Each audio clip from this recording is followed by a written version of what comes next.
fármaco que se va a difundir libremente en las células de LMC. Y aquí tenemos un anillo de imidazol que es responsable de gran parte de la especificidad de este fármaco.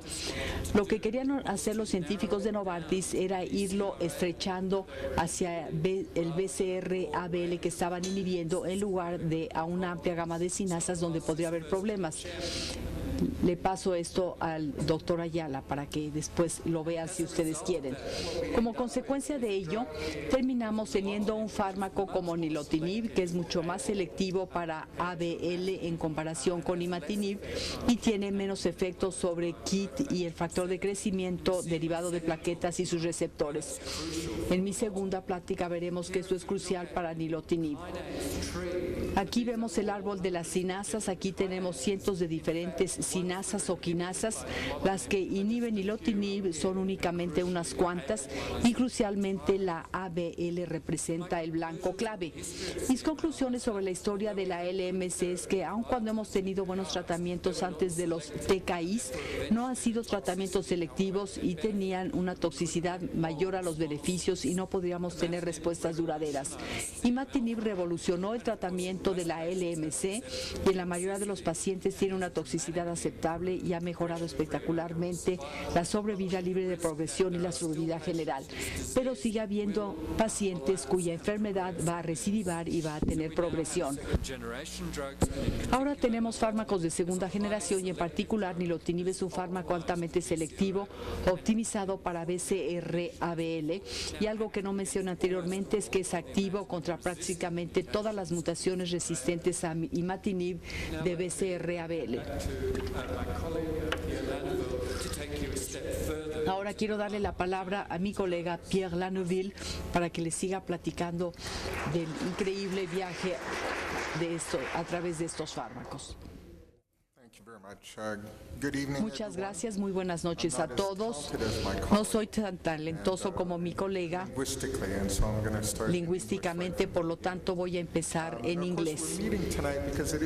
Nos estamos reuniendo esta noche porque es un momento especial. Después de 10 años de éxito con Glivec o imatinib, seguramente todos ustedes aquí han tenido mucha experiencia.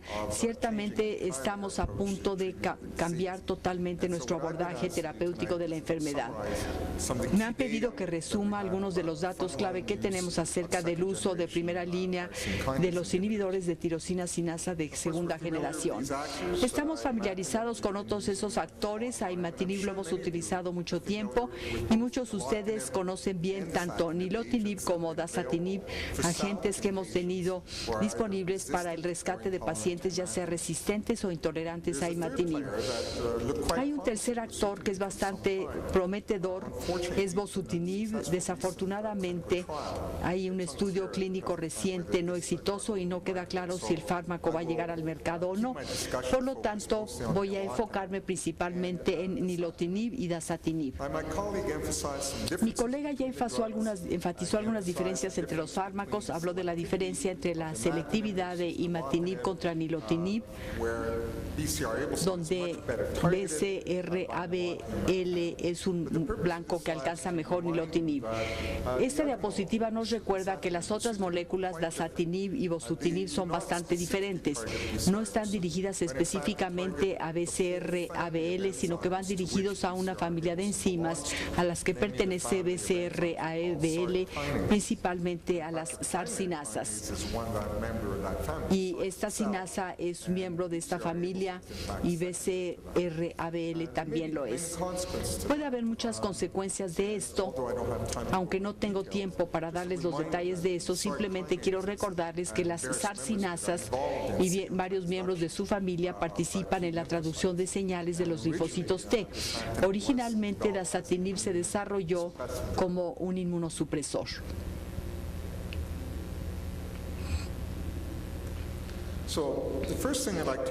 Lo primero que quisiera revisar es mostrarles un par de diapositivas sobre dónde estamos con los TKIs de segunda generación.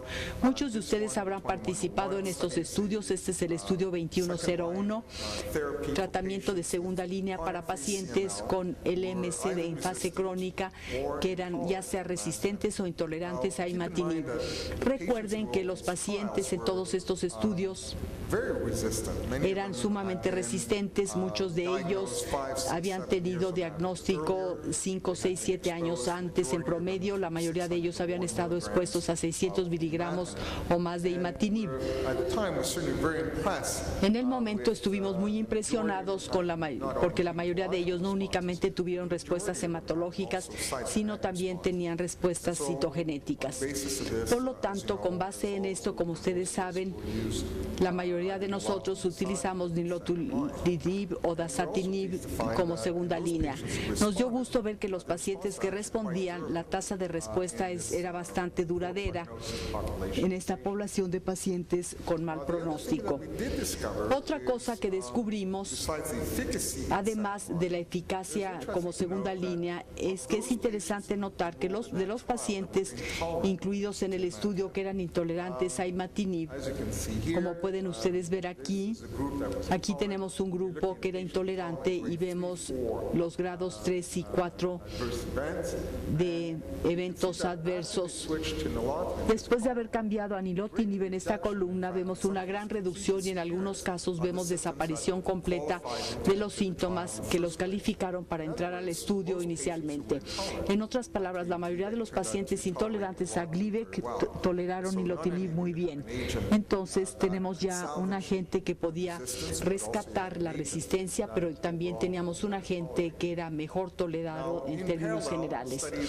En paralelo se hicieron estudios con dasatinib, hay varios estudios y quizás este es el más importante.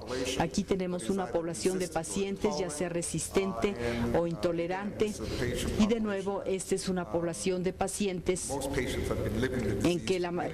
que habían vivido con la enfermedad durante muchos años. En este estudio los pacientes fueron aleatorizados para recibir dasatinib, ya sea un total de 100 o 140 miligramos una vez al día, una sola dosis o en dosis divididas.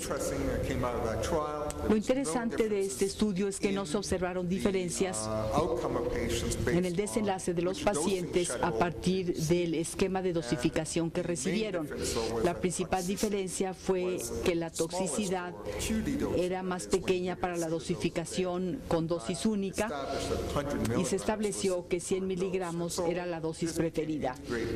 Esto se integró dentro de nuestra práctica. Para aquellos de ustedes que utilizan dasatinib ya lo saben.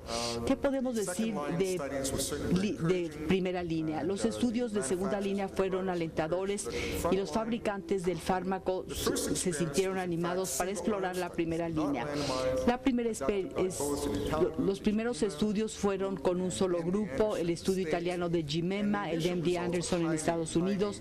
Los resultados iniciales fueron muy alentadores, como podemos ver aquí.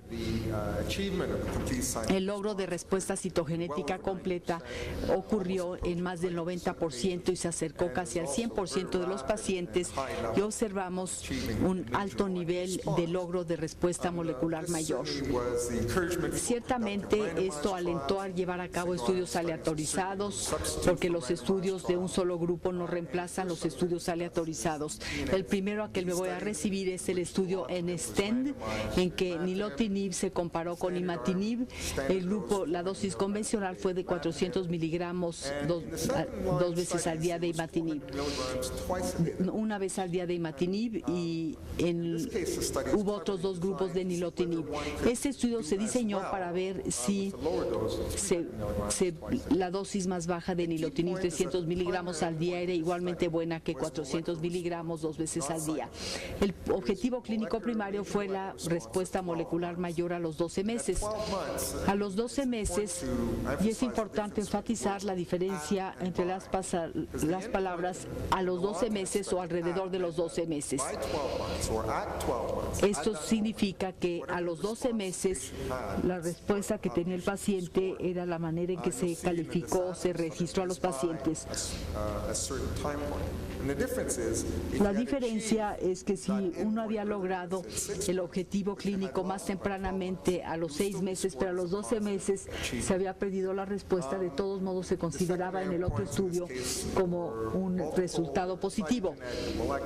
Se estudiaron respuesta citogenética completa, respuesta molecular mayor y otros objetivos clínicos. En el objetivo clínico primario vemos que el estudio fue altamente positivo. Vemos aquí el porcentaje porcentaje de pacientes